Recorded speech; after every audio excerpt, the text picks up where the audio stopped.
सास ससुर के कमरे से आती अजीब आवाजें। जब राज खुला तो मैं सन्न रह गई।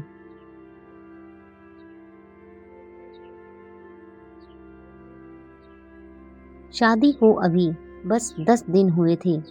मैं यानी साक्षी, एक पढ़ी लिखी सामान्य सोच रखने वाली लड़की, पहली बार अपने नए घर में सबको समझने की कोशिश कर रही थी। मेरे पति विवेक एक शांत स्वभाव के इंसान हैं। रात को जल्दी सो जाते हैं और अक्सर थके थके से दिखते हैं। लेकिन उनके पापा यानी मेरे ससुर जी उम्र ज्यादा होने के बावजूद हमेशा चुस्त और ताकतवर लगते। यह बात मुझे थोड़ी अजीब सी लगती। एक रात की बात है। विवेक ने हमेशा की तरह कहा, साक्षी, हल्दी वाला दूध दे दो, नींद अच्छी आती है।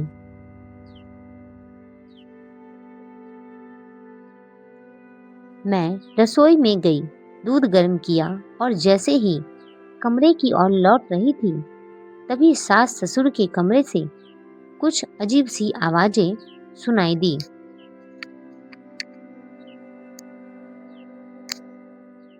बस करो, अब मैं थक गई हूँ, यह मेरी सास की आवाज थी। फिर ससुर जी बोले, थोड़ा और, बस आखिरी स्टेप।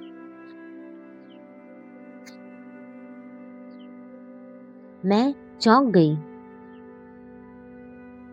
क्या चल रहा था वहां?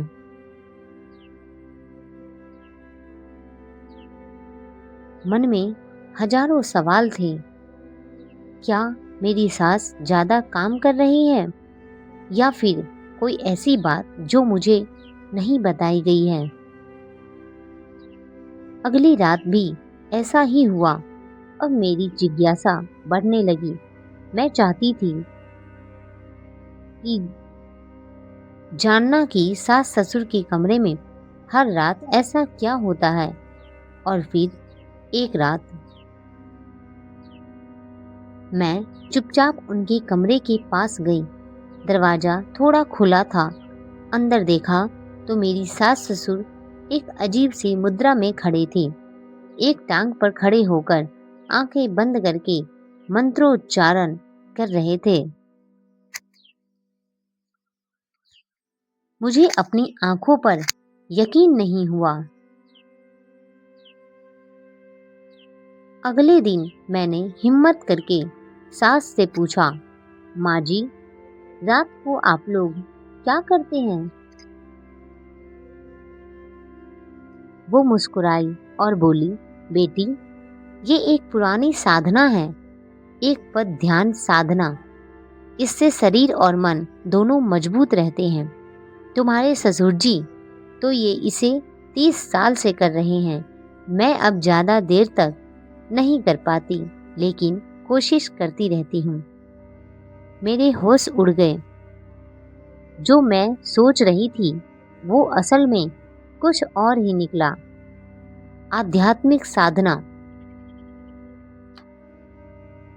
अब मुझे समझ आया कि ससुर जी में इतनी ऊर्जा क्यों है और विवेक क्यों थक जाते हैं, क्योंकि उन्होंने यह साधना कभी की ही नहीं थी।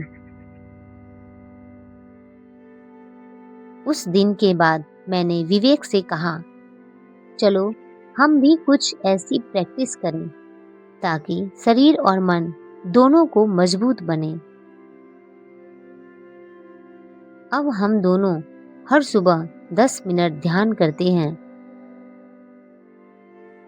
रात को हल्दी वाला दूध पीते हैं और मैं हर उस सोच को खुद से दूर कर चुकी हूँ जो सिर्फ सुनने पर आधारित थी।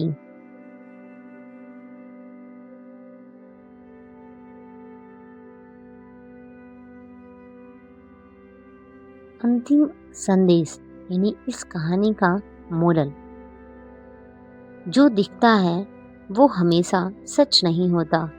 कभी कभी सच्चाई उस चुप्पी में होती है जिसे हम समझना ही नहीं चाहते। अगर आपको हमारा कहानी अच्छा लगे तो हमारी कहानी को लाइक शेयर सब्सक्राइब करना ना भूलें तथा हमारी कहानी आप लोगों को कैसी लगी हमें कमेंट में ज़रूर बताएं। मिलते हैं अगली वीडियो में, तब तक के लिए धन्यवाद।